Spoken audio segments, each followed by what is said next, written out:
Assalamualaikum warahmatullahi wabarakatuh.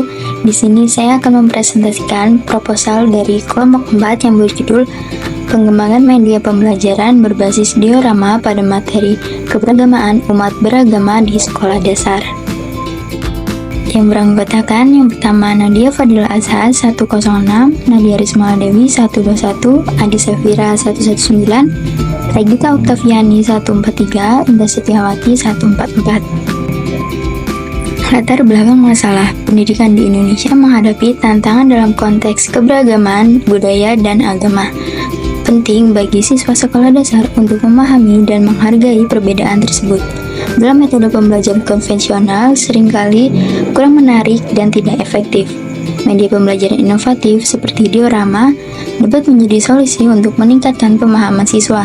Diorama menawarkan pendekatan visual yang memungkinkan siswa melihat representasi fisik dari berbagai aspek keberagaman umat beragama, seperti tempat ibadah dan tradisi. Ini membuat pembelajaran lebih menarik dan interaktif. Selanjutnya, rumusan masalah. 1. Bagaimana pengembangan media pembelajaran berbasis diorama pada materi keberagaman umat beragama kelas 4 di sekolah dasar. Yang kedua, pengetahuan kelayakan media pembelajaran berbasis diorama pada materi keberagamaan umat beragama kelas 4 di sekolah dasar. Tujuan penelitian. 1. Untuk mengembangkan media pembelajaran berbasis diorama pada materi keberagamaan umat beragama kelas 4 di sekolah dasar. Yang kedua, untuk mengetahui kelayakan media pembelajaran berbasis diorama pada materi keberagamaan umat beragama kelas 4 di sekolah dasar. Manfaat penelitian. Yang pertama, manfaat teoris menambahkan referensi dalam pengembangan media pembelajaran PKN di sekolah dasar sebagai pijakan dan referensi pada penelitian selanjutnya yang berhubungan dengan pengembangan media pembelajaran berbasis diorama. Yang kedua, manfaat praktis penulis menambahkan wawasan tentang pengembangan media diorama bagi pendidikan menjadi sumber inspirasi dalam mengembangkan media pembelajaran, dan bagi peserta didik mengalami pembelajaran yang aktif, kreatif, dan menyenangkan. Bagi sekolah, bahan pertimbangan dalam memilih media pembelajaran yang tepat. Bagi peneliti lain, sebagai rujukan dan sumber informasi penelitian lanjutan. Baik, di sini saya akan menjelaskan bab 2 kajian pustaka. Yang pertama, media pembelajaran. Pengertian media. Media pembelajaran merupakan alat bantu yang digunakan untuk menyampaikan pesan atau informasi dari pendidik kepada peserta didik agar pembelajaran lebih efektif. Istilah media berasal dari bahasa Latin medium yang berarti perantara. Dalam konteks pendidikan, media pembelajaran digunakan untuk mendukung proses belajar mengajar dan membantu siswa memahami konsep serta keterampilan baru. B. Jenis-jenis media pembelajaran. Menurut Ramli 2012, media pembelajaran dibagi menjadi 5. Yang pertama, media tanpa proyeksi 2 dimensi. Contohnya, gambar, poster, dan peta. Yang kedua, media tanpa proyeksi 3 dimensi. Contohnya, seperti benda nyata, model, dan boneka. Yang ketiga, media audio. Contohnya, seperti radio dan tape recorder. Yang keempat, media dengan proyeksi. Contohnya, seperti film, slide, dan overhead projector. Yang kelima, media elektronik. Contohnya, seperti TV dan VCR yang menampilkan gambar dan suara dari jarak jauh serta dapat merekam dan memutar ulang. A. Kelebihan dan kekurangan media. Yang pertama, media elektronik. Kelebihannya, yang pertama, menyajikan pembelajaran yang lebih hidup dan menarik. Yang kedua, memungkinkan demonstrasi proses secara nyata. Kekurangannya, yang pertama, membutuhkan dukungan teknis dan biaya tinggi. Kedua, bergantung pada listrik dan alat khusus yang mungkin sulit diakses. Yang kedua, media non-elektronik. Kelebihannya, yang pertama, memberi pengalaman belajar langsung di situasi nyata. Yang kedua, melatih keterampilan melalui penggunaan berbagai indera. Kekurangannya, yang pertama, kunjungan luar sekolah beresiko dan bisa berbahaya. Yang kedua, biaya objek nyata lebih tinggi dan beresiko rusak. Yang ketiga, tidak selalu memberikan gambaran lengkap tanpa dukungan media lain. 2. Diorama. A. Pengertian diorama.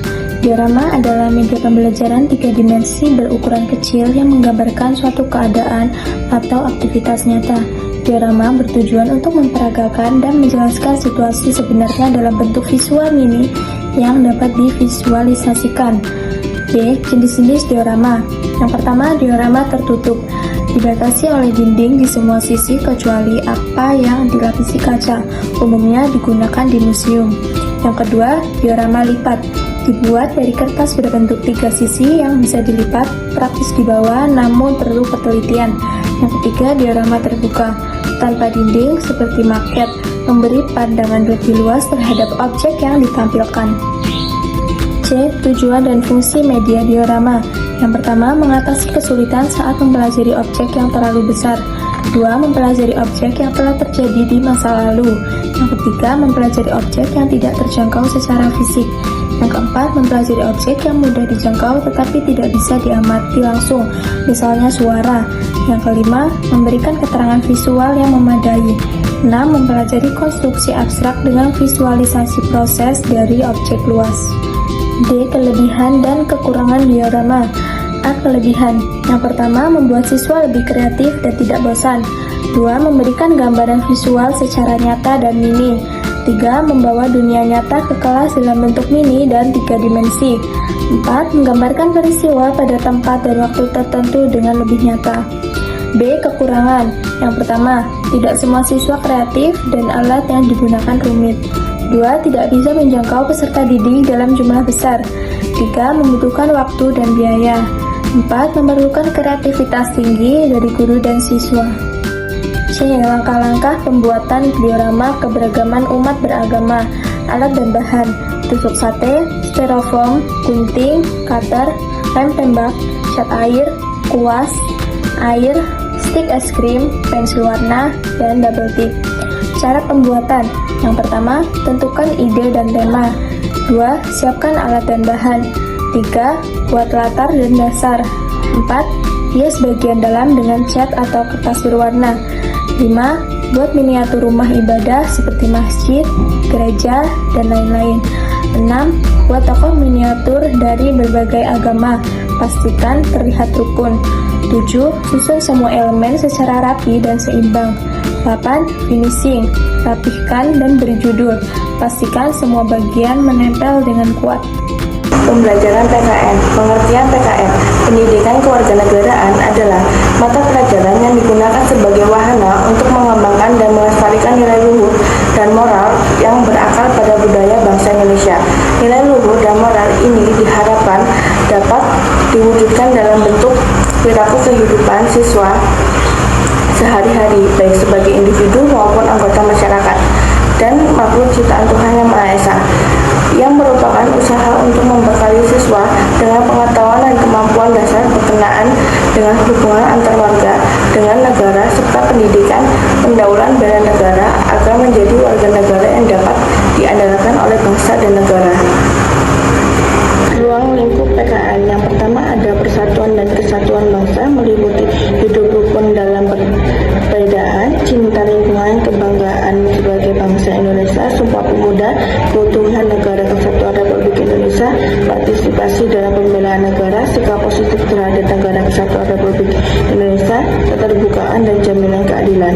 Yang kedua, norma hukum dan peraturan, meliputi tertib dalam kehidupan keluarga, tata tertib di sekolah, norma yang berlaku di masyarakat, peraturan-peraturan daerah, norma-norma dalam kehidupan berbangsa dan bernegara, sistem hukum dan peradilan nasional, hukum dan peradilan internasional.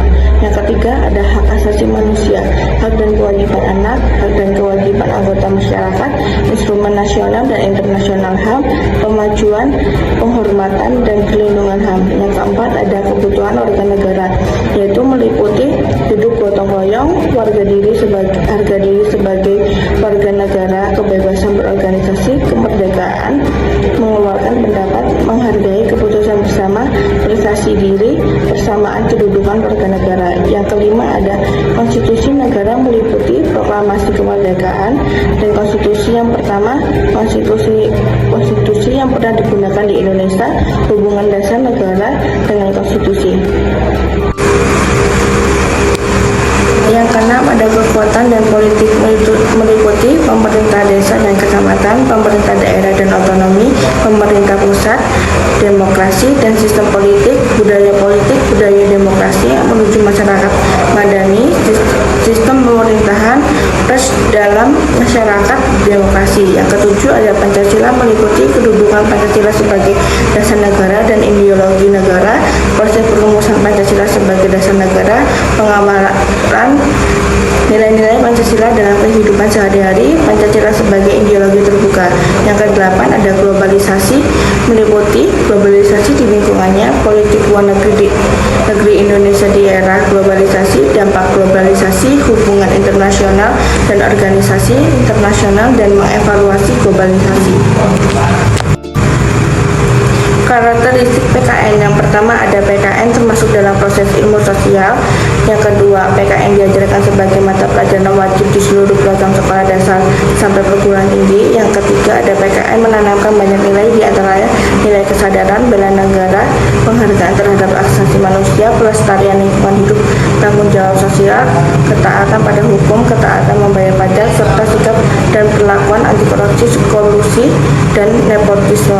Yang keempat, ada PKN memiliki ruang lingkup meliputi aspek persatuan dan kesatuan bangsa, norma, hukum, dan peraturan hak asasi manusia, kebutuhan warga negara, konstitusi negara, kekuatan dan politik Pancasila, dan globalisasi. Yang kelima, ada PKN memiliki sasaran akhir atau tujuan untuk mewujudkan suatu mata pelajaran yang berfungsi sebagai saran pembinaan watak bangsa, nation and character building, dan pemberdayaan warga negara. Yang keenam, ada PKN merupakan suatu bidang kajian ilmiah dan program pendidikan di sekolah atau yang diterima sebagai wahana utama serta esensi pendidikan demokrasi di Indonesia. 7. PKN mempunyai 3 pusat perhatian, yaitu civic intelligence, kecerdasan dan daya nalar warga negara, baik dalam dimensi spiritual, rasional, emosional, maupun sosial. Selanjutnya, kajian penelitian yang relevan. Penelitian yang dilakukan oleh Caroline Hatilaniar dan Aldora Pratama pada tahun 2023 dengan judul Pengembangan Media Pembelajaran Diorama pada materi bersikap toleran dalam keberagaman sosial budaya masyarakat pada kelas 5 sekolah dasar. Hasil penelitian menunjukkan bahwa media diorama yang dikembangkan dinyatakan sangat valid berdasarkan penilaian ahli materi dan media, serta menarik dan mudah dipahami oleh siswa. Persamaan penelitian ini dengan penelitian yang akan dilakukan adalah sama-sama mengembangkan media diorama untuk menanamkan nilai toleransi dan keberagaman kepada siswa sekolah dasar. Perbedaannya terletak pada tingkat kelas dan fokus materi. Penelitian sebelumnya di kelas 5 dengan materi sosial budaya, sementara materi yang akan dilakukan berada di kelas 4 dengan fokus pada keberagaman umat beragama. Kerangka pemikiran untuk penelitian ini adalah sebagai berikut. Bab 3. Metode penelitian. A. Jenis dan desain penelitian. Jenis penelitian ini adalah penelitian dan pengembangan atau research and development atau R&D. Penelitian R&D merupakan suatu proses atau langkah-langkah untuk mengembangkan suatu produk baru atau menyempurnakan produk yang telah ada, di mana semua kegiatannya dapat dipertanggungjawabkan. Desain penelitian R&D yang digunakan dalam penelitian ini mengacu pada model pengembangan yang diadaptasi dari model AD, yaitu Analyze, Design, Development, Implementation, and Evaluation. Dalam penelitian ini, variabel media pembelajaran berbasis diorama didefinisikan sebagai miniatur 3 dimensi yang menggambarkan kehidupan rukun antar umat beragama untuk meningkatkan pemahaman siswa. Variabel materi keberagaman umat beragama mencakup pembelajaran tentang agama-agama yang diakui di Indonesia, beserta nilai-nilai saling menghormati. Variabel kelayakan media merujuk pada kesesuaian isi, tampilan, dan kemudahan penggunaan berdasarkan penilaian ahli dan pengguna. Sedangkan variabel efektivitas media dilihat dari peningkatan pemahaman siswa tentang penggunaan diorama dalam pembelajaran. C. Teknik dan instrumen penelitian. Teknik pengumpulan data. Dalam penelitian ini, teknik pengumpulan data dilakukan melalui yang pertama, observasi, yaitu untuk mengamati proses penggunaan media diorama dalam pembelajaran. Yang kedua, wawancara, yaitu untuk menggali pendapat guru dan siswa tentang media yang dikembangkan. dilakukan. Yang ketiga, angket atau kuesioner untuk mengukur tanggapan ahli, guru, dan siswa terhadap kelayakan media. Yang keempat, tes untuk mengetahui peningkatan pemahaman siswa tentang materi keberagaman umat beragama sebelum dan sesudah penggunaan media. Selanjutnya, instrumen penelitian. Instrumen penelitian ini meliputi lembar observasi, aktivitas pembelajaran, panduan wawancara untuk guru dan siswa, angket penilaian kelayakan media oleh ahli materi, ahli media, dan siswa, serta tes hasil belajar berupa pretest dan posttest untuk mengukur pemahaman siswa. D. Teknik analisis data. Teknik analisis data yang dilakukan dalam penelitian ini yaitu menggunakan analisis data kuantitatif, di mana analisis kualitas didasarkan pada data hasil validasi para ahli. Langkah-langkahnya dapat dilakukan sebagai berikut. Yang pertama, tabulasi data. Tabulasi data dilakukan pada hasil validasi dosen ahli. Berikut pedoman penilaian kevalitan pada lembar penilaian media pembelajaran diorama dengan menggunakan skala Likert 1-5, di mana untuk skor 1 memiliki kriteria yang sangat tidak setuju, skor 2 tidak setuju, 3 kurang setuju, 4 setuju, dan 5 sangat setuju. Langkah kedua yaitu perhitungan skor rata-rata tiap aspek data skor penilaian kevalitan media pembelajaran diorama yang sudah ditabulasi. Selanjutnya dihitung dengan skor rata-rata untuk tiap aspek. Rumusnya dapat kita lihat, di mana masing-masingnya memiliki keterangan. X bar yaitu untuk mencari rata-rata perolehan skor, dengan sigma X yaitu jumlah skor yang diperoleh, dan N yaitu banyaknya butir pertanyaan. Langkah ketiga yaitu mengkonversi skor rata-rata yang diperoleh ke dalam tabel konversi skala 5 menjadi nilai kualitatif, di mana tabelnya dapat kita lihat, di mana X yaitu total skor responden dan M yaitu mean ideal, S yaitu simpangan baku ideal berdasarkan analisis kevalitan. Media pembelajaran diorama yang dihasilkan dikatakan valid apabila skor rata-rata penilaian kevalitan media pembelajaran diorama masing-masing memenuhi kriteria minimal B. B. Analisis kepraktisan didasarkan pada angket motivasi siswa. Yang pertama yaitu angket motivasi siswa. Perhitungan karakter siswa tiap item skor karakter siswa sebelum menggunakan media pembelajaran diorama. A. Menentukan skor maksimal tiap item pertanyaan 5. Skor maksimal pertanyaan dikali jumlah siswa. 5 dikali 20 yaitu 100. B. Menentukan persentase indeks keberhasilan tiap item. E. Rencana langkah-langkah tahapan kegiatan penelitian. Dapat kita lihat tahapan yang pertama yaitu persiapan penelitian, di mana pada tahapan ini kita menentukan topik, merumuskan masalah, studi literatur, dan menyusun proposal. Lalu tahapan yang kedua yaitu pengajuan proposal, di mana pada tahapan ini kita melakukan presentasi proposal dan persetujuan pelaksanaan. Yang ketiga yaitu pengumpulan data. Pada kegiatan ini kita menentukan lokasi dan subjek menyebar kuesioner atau melakukan wawancara dan menarik kesimpulan. Lalu yang keempat, melakukan analisis data. Pada tahapan ini kita mengelola data yang telah terkumpul, menganalisis sesuai metode penelitian, dan menarik kesimpulan. Lalu yang kelima, penyusunan laporan, di mana pada tahapan ini kita menyusun bab-bab laporan penelitian, melakukan revisi laporan, dan finalisasi dokumen. Yang keenam, presentasi hasil, di mana pada tahapan ini kita menyajikan hasil dalam seminar atau sidang, menjawab pertanyaan atau tanggapan, dan melakukan revisi akhir jika ada. Yang terakhir, melakukan publikasi dan tindak lanjut, di mana pada tahapan ini kita melakukan mempublikasikan hasil ujian pada jurnal atau proceeding dan memberikan rekomendasi atau tindak lanjut dari hasil penelitian. F.